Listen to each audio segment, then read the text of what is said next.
Good evening and welcome to ILTV Weekly. I'm Steve Leibowitz. Joining us as a guest for the first time is veteran diplomat, Ambassador Yosef Livnit. Back again is Dr. Martin Sherman, the director of the Israel Institute for Strategic Studies. This evening, we will have a look back at the White House meeting and joint press conference of U.S. President Donald Trump and Prime Minister Benjamin Netanyahu, as well as some related fallout. Let's start at the press conference and comments regarding the resolution of the Israeli-Palestinian conflict. The United States will encourage a peace, and really a great peace deal. We'll be working on it very, very diligently. Very important to me also, something we want to do.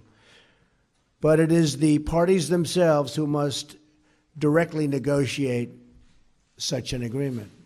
We'll be beside them. We'll be working with them. As with any successful negotiation, both sides will have to make compromises. You know that, right? Both sides. So I'm looking at two-state and one-state, and I like the one that both parties like. I'm very happy with the one that both parties like. I can live with either one. I thought for a while the two-state looked like it may be the easier of the two. But honestly, if Bibi and if the Palestinians, if Israel and the Palestinians are happy, I'm happy with the one they like the best. As far as the embassy moving to Jerusalem, I'd love to see that happen. Rather than deal with labels, I want to deal with substance. It's something I've hoped to do for years in a world that's absolutely fixated on labels and not on substance. So here's the substance.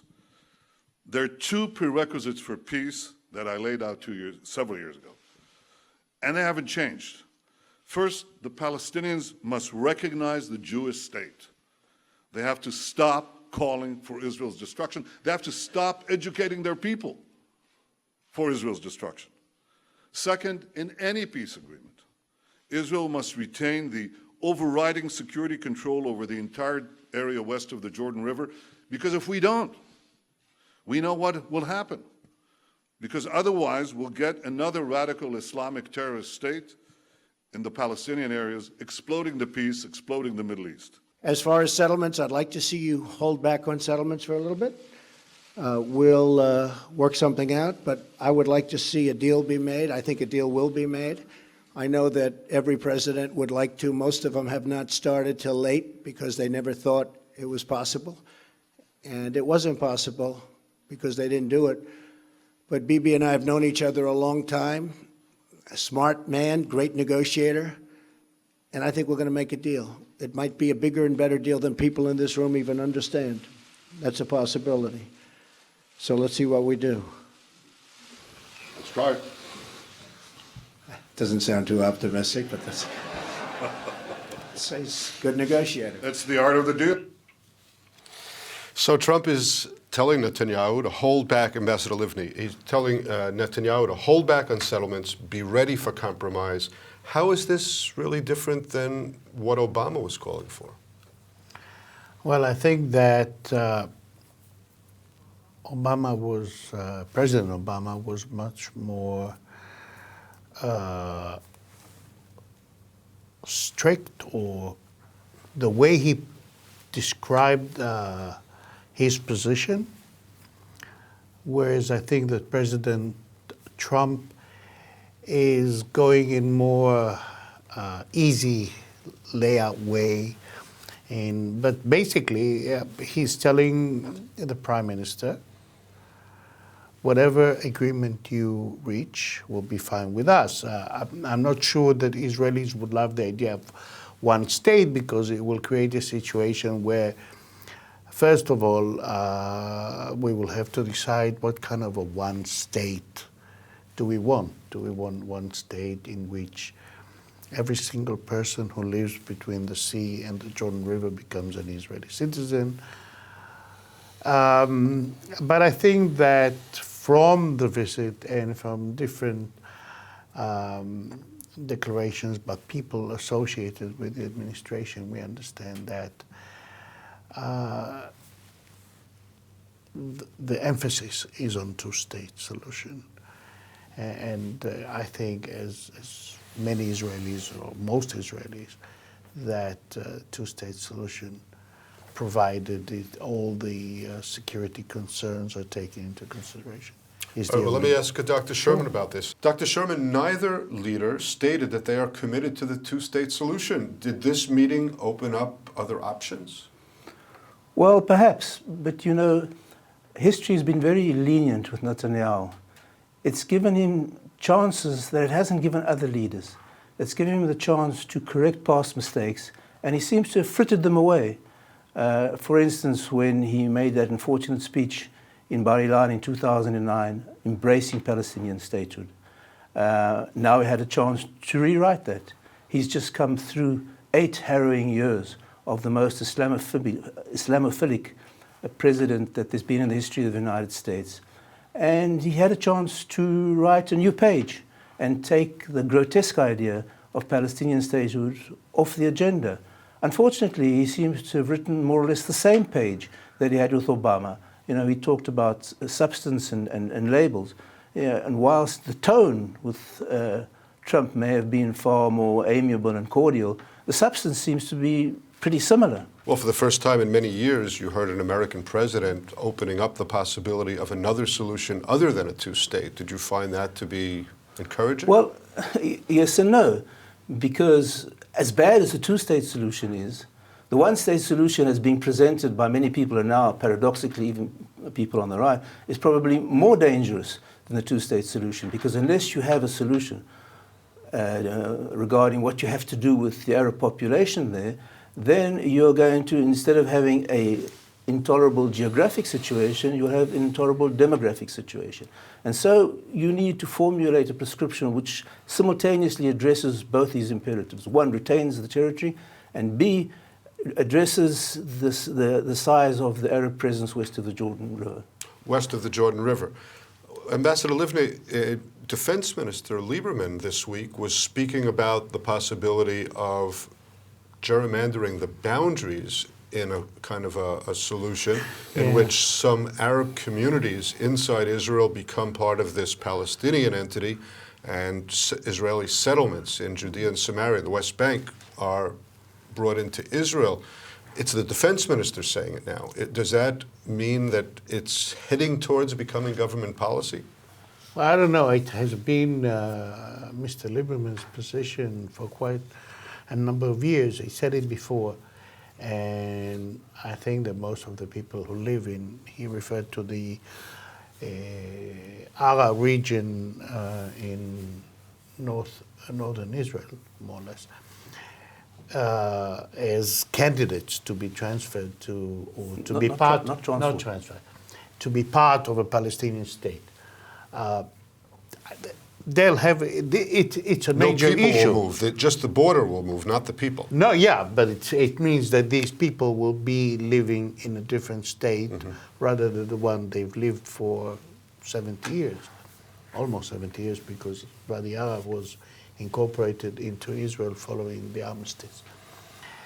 The issue should be, first of all, discussed with the population, if this is something they want. I don't think that they'll take very kindly most of the Arabs in. So it's not government policy yet? Not yet. I don't think it came on the. I don't remember anyone saying anything on this issue in the government, in the cabinet meetings. But look, ideas come, and the prime minister is now away. So we'll have to wait until he comes back. There will be probably more than one government meeting in which they will discuss the different options, because obviously it is time now to discuss the outcome of the Washington visit. Where do we go? And then all kind of ideas will be discussed. All right, well, the two leaders went on to disclose an intention to try a more forward approach with a broader regional peace that would include moderate Arab regimes in the region. Let's give a listen to some of those comments. We have to look for new ways, new ideas on how to reinstate them and how to move peace forward. And I believe that the great opportunity for peace comes from a regional approach, from involving our newfound Arab partners in the pursuit of a broader peace and peace with the Palestinians. And I greatly look forward to discussing this in detail with you, Mr. President, because I think that if we work together, we have a shot. The Israelis are going to have to show some flexibility, which is hard. It's hard to do. They're going to have to show the fact that they really want to make a deal. I think our new concept that we've been discussing actually for a while is something that allows them to show more flexibility than they have in the past, because you have a lot bigger canvas to play with. And I think they'll do that. I think they very much would like to make a deal, or I wouldn't be happy, and I wouldn't be here, and I wouldn't be as optimistic as I am. I really think I can tell you from the standpoint of Bibi and from the standpoint of Israel, I really believe they want to make a deal, and they'd like to see the. So, Dr. Sherman, President Trump says that Israel must show more flexibility. We have a bigger canvas to deal with. What is he expecting Israel to agree to? I have no idea. You know, people haven't internalized the lesson of the Golan. Because if you did listen to the advocates of land for peace, you would have ISIS and al-Nusra overlooking the Sea of Galilee today. And that's exactly the same lesson we should internalize ex ante to the hills overlooking Ben Gurion Airport and the Trans-Israel Highway. Because if you relinquish control of that territory, you will have an ISIS-like entity overlooking Greater Tel Aviv. So, you know, when people talk about the region, my comment is, really? Syria, Yemen, Lebanon, Iraq, and even Egypt. I mean, Egypt is teetering on the brink. The Muslim Brotherhood is down, but it's certainly not out. And I think the elephant in the room, as far as Egypt is concerned, is Ethiopia. Because as soon as Ethiopia starts withdrawing water from the huge dam it's building on the Blue Nile, Egypt's doomed. It will not have the resources or the resolve for law enforcement in Sinai. I think people don't realize how this concept of the region is totally Well, I think he's referring to Saudi Arabia, the Gulf states, But Jordan. Saudi, by the way, Egypt recently admitted that it couldn't protect our own ambassador, who had to be brought home because it was so dangerous for him in the streets. And recently, I saw a research paper that Saudi Arabia is putting out feelers for a rapprochement with Iran. Are you really going to bet the farm with these guys? Are you really going to do it? All right. Ambassador Livni, can there be a movement towards a regional peace agreement without first solving the Israel-Palestinian issue? I think that the step that we should all take is start moving somewhere. Solving the Palestinian issue is a very tall order. It will take a long time. But I think that movement should be made, and we should start sitting down and see where we're going. Yes, How do you move that forward, though? In an Annapolis kind of an environment, bringing all the sides together in a conference, or how is that done? I don't look. Annapolis was a good experience. It didn't bring any results, unfortunately. But the point is, we should put forward a position and see how the other side reacts. I doubt very much whether the Saudis or the Gulf states will give us a carte blanche and say, okay, we will come out and we'll embrace each other publicly if they don't see any movement on the Palestinian issue. It'll be a thorn in their side, and they will want to have some movement in that respect. I accept, of course, that we live in a very dangerous region, but we have to see if we can protect the security interests of the State of Israel, making sure at the same time that we remain a Jewish and a democratic state. All right, Dr. Sherman, let me ask you this, because we want to go on to another issue, but if you could, in a short answer, if we can't have regional talks and we can't have talks with the Palestinians, what is Israel's best option in terms of trying to negotiate a settlement? Well, here's a revolutionary thought. Peace for peace. You know, if peace is a value and the region can benefit from it, why would they sacrifice it for the Palestinians, who have a very low image across the Arab world? It's just not logical. So, I think it's time to start marketing the idea of peace for peace. If the Arab world thinks they can gain from some kind of interaction with Israel, let them take advantage of it, because for the Arab world to sacrifice its national interest for another group of people is a completely new concept in international relations, which only relates to the Israeli situation. All right, I think your point is clear. Well, perhaps as a sideshow to the main attraction, two reporters attempted to question what the president will do about the rising anti-Semitism in the United States. Trump deflected the first questioner. Let's hear. Since your election campaign and even after your victory, we've seen a sharp rise in anti-Semitic incident across the United States. And I wonder, what do you say to those among the Jewish community in the States and in Israel and maybe around the world who believe and feel that your administration is playing with xenophobia and maybe racist tones? A lot of bad things have been taking place over a long period of time. I think one of the reasons I won the election is we have a very, very divided nation, very divided. And hopefully I'll be able to do something about that. And it was something that was very important to me. As far as people, Jewish people, so many friends, a daughter who happens to be here right now, a son-in-law, and 3 beautiful grandchildren. I think that you're going to see a lot different United States of America over the next 3, 4, or 8 years. I think a lot of good things are happening, and you're going to see a lot of love. You're going to see a lot of love, okay? I've known the president and I've known his family and his team for a long time. And there is no greater supporter of the Jewish people and the Jewish state than President Donald Trump. I think we should put that to rest. And it's not clear if Trump fully understood a question from a friendly, ultra-Orthodox Jewish reporter. I haven't seen anybody in my community accuse either yourself or anyone on your staff of being anti-Semitic.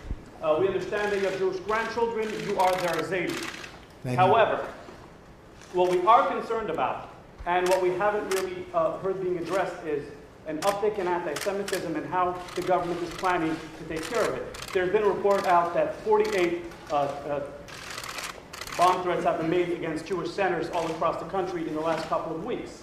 There are people who are committing anti-Semitic acts or threatening to. You see, he said he was going to ask a very simple, easy question. And it's not. It's not. Not a simple question, not a fair question. Okay, sit down. I understand the rest of your question. So here's the story, folks. Number one, I am the least anti-Semitic person that you've ever seen in your entire life. Number two, racism, the least racist person. In fact, we did very well relative to other people running as a Republican. Quiet, quiet, quiet. See, he lied about, he was going to get up and ask a very straight, simple question. So, it's welcome to the world of the media.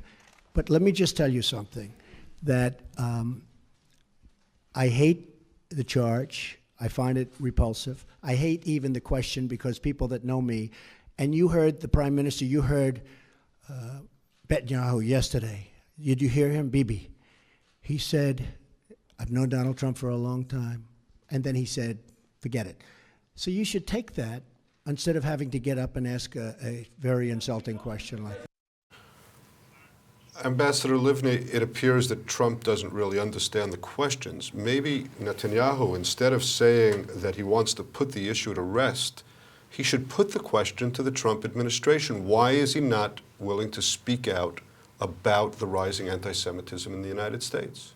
Look, I think that the issue will have to be brought up if you take into consideration that over the weekend, several headstones were destroyed in a Jewish cemetery. Hundreds in St. Louis. Yeah, in St. Louis. So obviously, even though the president himself, I doubt very much whether he would be anti-Semitic, since his daughter converted and is married to an Orthodox Jew. And so obviously, as a person, he does not harbor anti-Semitic views. But things that have been said in his vicinity may have been interpreted by other people as almost giving them license to do things that were never done before or not to the same extent.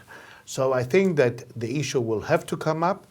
It will have to come up, and it will come up through the American Jewish organizations.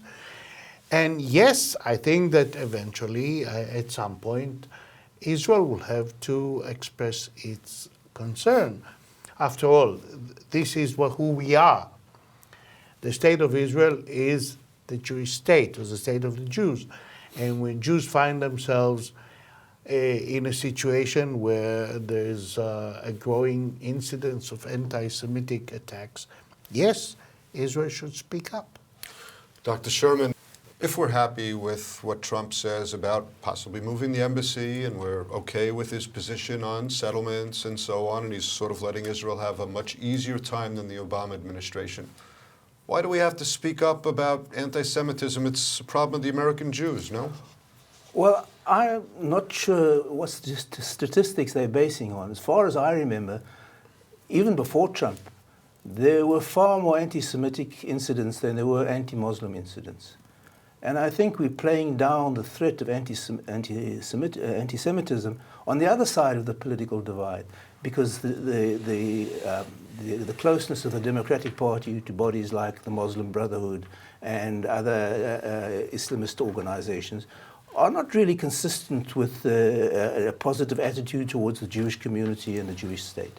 So, you know, I think first of all, to be aware of the problem and to adopt a robust and assertive attitude against it, to project an image of strength in the Jewish community is the first step that we should take.